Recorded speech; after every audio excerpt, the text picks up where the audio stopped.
Alrighty, ladies and gentlemen, Sanj here. Welcome back to BNN. We have a highlight reel for you. So if you enjoy that podcast or if you haven't seen it, make sure you check it out. But enjoy this highlight reel. Subscribe if you enjoy the style of content. Please like the video.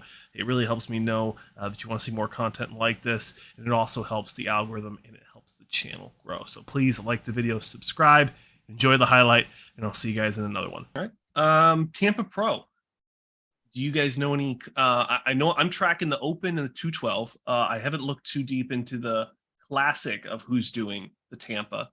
Who do you guys got? There's a kid named Valentin from Europe.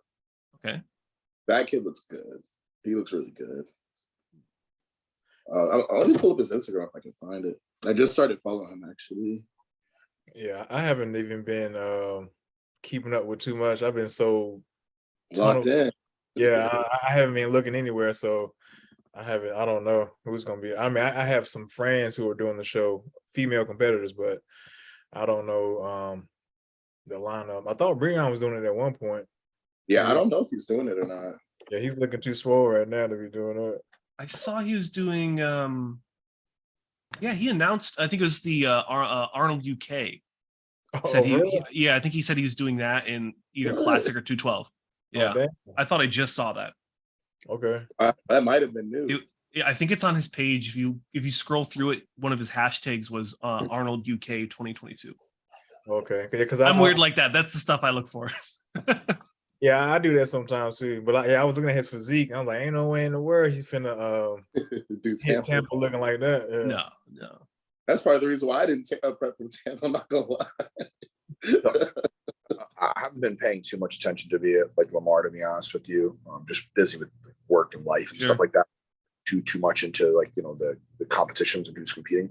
But I did see that Kamal is doing Open, and I'm extremely excited for that because, man, like I'm extremely. I had an argument with one of my buddies recently on like how Sean Clarita could do an Open because he's like, he'll never do well because he's shorter. I'm like, don't underestimate, man. I'm telling you, like, yes, he won an Open show that was against like Sergio and Regan, not against like top level, you know, like top level guys, you know what I mean? But like still, like, that guy's a freak. Derek's a freak. Kamal's a freak. Angel, who qualified in the show, he placed fourth, is a freak. Like literally the 212 top four, I think, could come into the Open, and like I really think all four of them could do some serious damage and hurt some feelings of the Open lineup. I genuinely think that for sure. Yep. Derek, I think Derek could win an Open Olympia in a couple of years. Well, I mean, couples too. Yeah, I think he could do it like soon if he grows. I really do, honestly. Mm-hmm. Without a weight cap, you know, real possibility of just growing into what possibilities could be. You never know. Yeah. I'm not saying it's going to happen, but like, what I'm saying is I'm extremely impressed with the 212 guys. Yeah. Who are coming up. Like Tony O'Byrne, he looks great too. Like, and he's doing all these Open shows, and he comes in tighter, man. He's got beautiful shape. He's very complete. Like, sheesh, right? Like all these guys, like these 212 guys coming to Open, like seriously are really impressing. Like they're really, really like doing, you know, very impressive. I think like the 212 guys, I mean, Tony was amazing in his own right, you know, because he's just bubbly and insane. But the main thing I can say about the other guys, you know, beyond their muscle masses, their conditioning is just absolutely insane. Like Open guys, respectfully, don't bring that kind of conditioning usually. There are a few, but they usually don't bring it like that. Sean Clarita, like, you know, people like to say, oh, like he's nails, whatever the case. That dude is literally, he's one of the most conditioned athletes, I think, on the stage, but he's also one of the most densely muscled athletes on the stage. Yeah. You know, if we're looking at, you know, structure and size alone, I mean, there's nobody that has more muscle on their frame than Sean. Hard muscle. Yeah. Sure. The most complete. Yeah. And then Derek beast in his own right. I mean, that guy is as big as an Open Olympian or Open top 5 Olympian, but he can supposedly still make the 212 cap. You know, we're going to see that. But, you know, Gus is absolutely right. Like the 212 is just, I think it's always been the hidden gem. Yeah. I mean, that's how I fell into love with, that's how I fell in love with commentating like this, was from the 212 guys. Like my first 4 interviews were all 212 guys. So, but yeah, talking about 212, one of your own classic physique pros, Ricky Oh Moulton, man, he's coming into the 212 for Tampa. I think he's gonna Looking do well. full as a house. Yeah, I think Ricky's gonna do well. Yeah, we're excited for him. Did he do Boston, or did he do I thought I saw him do a show not too long ago. He was at the Houston show, but he didn't compete there. Oh, Houston. Okay.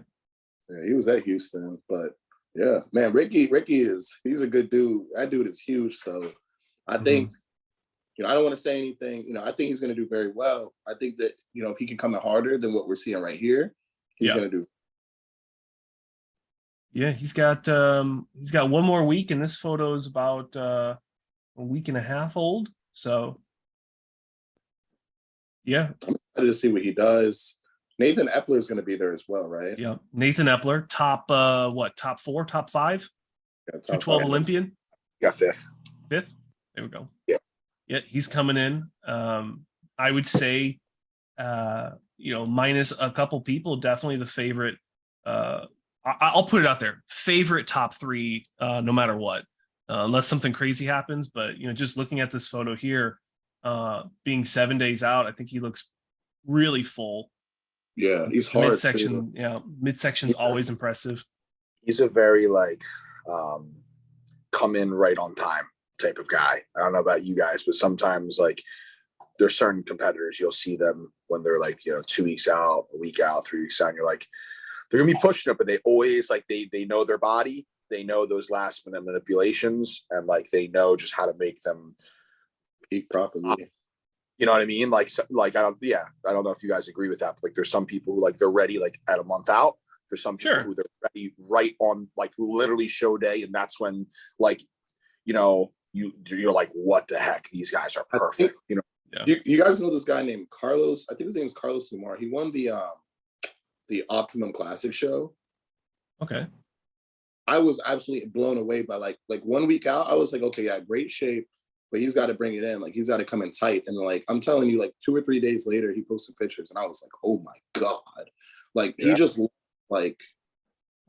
4% body fat in 2 days or something like that. It was crazy. I've never seen anybody get that hard that quick before in my life. And I'm talking out of any division. Carlos, let me find this guy. Yeah.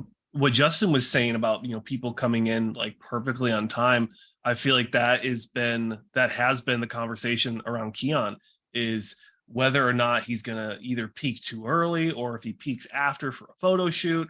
Last year Chicago I thought looked really good, and then came into the Olympia, didn't hit the mark at the right time. So I'd love to hear your guys' thoughts. What's the possibility of Keon not winning the Tampa Pro this year? He's doing Tampa? I thought he said he was doing Tampa. Yeah. I know he's doing Texas. He's doing Texas. Yeah, he's definitely doing Texas. I don't know if he's doing Tampa though. Go ahead. I think that Keon needed the right 8 days out. 8 days out, 3 days ago. I think that Keon needed a different approach in terms of bringing in the conditioning. I mean, that's no disrespect to his prior coaches, but he needed somebody that really, really understood Olympia level graininess, Olympia level conditioning. And I feel like with Patrick, he's going to be able to achieve that. Okay. Yeah. Tampa, I think Keon can honestly being on point. Obviously, I think he can win any show that he wants when he's on point. Because his shape, structure, everything is I mean, me being a confident person, if I seen his name come up, I'm gonna have to bow down for a second. That's right. No, but him next to Martin, who's a 212 or open guy. Yeah. If Keon brings it in 100%, nobody's touching him. Yeah. Sean, Derek, nobody. But he's got to bring it at 100%. He has to. Yeah. And he also has to beat out the returning champ from Tampa. Let's see if I can spell his name right. Kareth Bajo. Yeah. Let's see, Where is it at? There it is. Really cool guy. Had him on the channel just before he won last year. Super That guy cool was guy. crazy. Yeah. I'm gonna say it like this. Like, I feel like he's like, ooh, I don't know. I don't know. That was yeah, I gotta Yeah, that's impressive. He's very complete. He is. He's wide. Yep. Like that's a big problem. A lot of 212 guys aren't very wide. But he's wide. I think he's a top 10 Olympia guy. Olympian. Yeah. I think he needs more roundness in his delts, like more fullness to complete his shape. Yeah, it's a little bit more, little more hottie up here. Yeah. maybe if he can make it more smooth. Yeah, a little bit more, not as bumpy. Yeah. So Kara's coming in, defending that title. And then Ahmad Wardney, who won the Texas Pro last year. Freak. Big fan of his physique. Yep. Crazy conditioning. Him like very just impressive. If I can find him. I can remember names, but finding the Instagrams are always the challenge. Everybody needs to just make their name their Instagram. They need to make their name and then throw a IFBB Pro in there, because he goes by Wardney and he also goes by Elson Day. So it's different. Like on the scorecard, sometimes it'll be different. So when I commentate, I say both. But he's very impressive. Long. Jeez, his torso looks very long. Mm-hmm. Oh yeah, I guess it does. Yeah. Well, the posing trunks are kind of low, you know.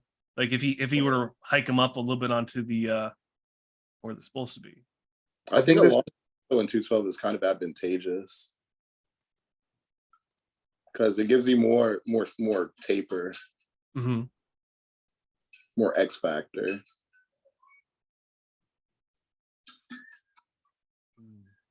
He looks good. I feel like there's just something missing. How tall is he? It can't be very tall. This is a week ago. Oh no. Yeah, that's pretty soft. That's what he's missing is the condition, because he's not popping at all. Uh-huh. I mean, obviously beyond like his density of his muscles, but it doesn't look like he's not shrink wrapped. Yeah. He could be one of those people though that, like I said, he just turns it on. Flips the switch. You know, like, I wouldn't be surprised just based on the fact of him winning last year. And he was placed like, you know, I actually in Chicago when Keon won, Kareth placed second. This guy placed third, I think. Yeah, it was close. Yep. Yeah. And then when they went to Tampa, Kareth won. I think this guy placed second. And then when they went to Texas, this guy won. So, you know, I think you can dial it in that last week. Maybe it's a water thing. Like a lot of people. Much harder in the picture he posted most recently. Yeah. Yeah. But we can't see the back though. No. It might be a water thing. People sometimes are just like water buffaloes. They're shredded with water, and they need to lose the water, and they like come to life. You give them some carbs, you know, their body just completely changes. Than other people, they need water and they're naturally dry. You know what I mean? Like, yeah, some people just are completely different, right? Everyone's different. Mm-hmm. That's right. He might be trying to make weight too, now that I think about it. He might be super flat. Could be. Yeah, it still needs to fill up or whatever. And sometimes when you're flat, you look watery. Yeah, exactly. You know, no pop to you. So like you'd think that it wouldn't be that way because you don't have the carbs in you. So like you wouldn't have any water that's kind of held from it. But some people, yeah. There's no water in the muscle to push against the skin when you're flat and when you have no carbs. So your muscles it doesn't push against the skin, so there's no detail. Yeah. And it can create folds too in the back and things like that. You're right. Like if you're pulling really, really hard and like you haven't had carbs in weeks, like, and you're still like, I'll say it like this: when you are truly fat free, for the most part, you're gonna like Breon, for instance. Like when Breon is truly fat free, even when he's holding water, he's still hard. You know, there's no There's no rolls or anything. So it's like one of those things where it's like you're knocking on the door of like 100% conditioning, but you're just not there yet. Like you still have those folds, like there's still, because you know, fat cells can attract water, and when we lose body fat, we shrink those cells. Okay, get a little science to it, huh? A little bit of science. Yeah. I'm just trying to think like the last time I was, you know, leanish. That's the basic gist of it. Yeah. My bad, guys. I keep walking away to check on the dogs, make sure they're not going to go too crazy. That's why I keep stepping. We're going to try finishing up. I want to cover the open and then go through some fun questions. Alrighty, ladies and gentlemen, that was the highlight reel. Please subscribe, like the video, and let me know what you guys want to see on the next podcast. I'm Sanj, your host. Thank you so much for watching. Like, comment, subscribe, and I'll see you in the next one.